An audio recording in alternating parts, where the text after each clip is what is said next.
Alrighty, here we are with the detailed thing. This is a wiped Android phone, completely nothing on there. We just booted it up from scratch. We did not log in to a Google account, and we do not have any SIM in this phone. So we're just connected to Wi-Fi, no SIM.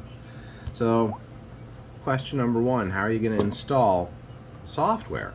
So what we've done is we plugged in our computer and we've mounted the phone, and we put the software on the in the downloads directory on the phone. So we're going to pop into the My Files area, All Files, look at Download, and there it is. It's the APK sideload. So we've taken that software and we put it right on the phone. We're going to hit it. It's going to complain because it's a security setting. Just say Settings, and then say unknown sources are okay. Go back, go back, go back. Oops, not all the way. My Files, and reinstall. Now this time you're going to install it. Doesn't take that long to do this.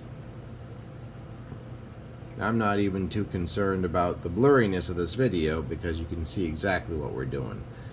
Now we're going to say to open the application. Next, we're going to enter it manually. This is how confusing this really is. So type in for the server Chaz, CHAZ.NYC, then say next. It's going to do a couple of things now at once. Your login, which is your ChazTel phone number. In this example, it's 266-8003.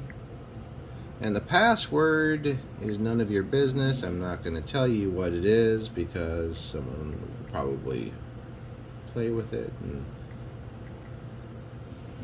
cause trouble. So I put the password in. Hopefully I did the right one, and say finish. It's going to take just a couple seconds there. Yay! Now those contacts come with the phone to check your balance, how much data you have, and all that kind of stuff. We don't even care about that. What we need to do now is we need to make a settings change. We're going to go into the hamburger and then just click the twizzle down here where it has your account, manage accounts, choose the one that we're working with, and scroll down to where it says media settings. Do you see where it says stun/turn server? Click on that and say disable stun and turn. Hit the checkbox, and presto changeo, we're online. Now the one thing that we need to do is be able to dial out to an outside line. We're dialing into ChazTel. We hit the number pad there and just dial 911 and send. And that's the ChazTel dial tone. We're going to get dial pad up here. 9 for an outside line.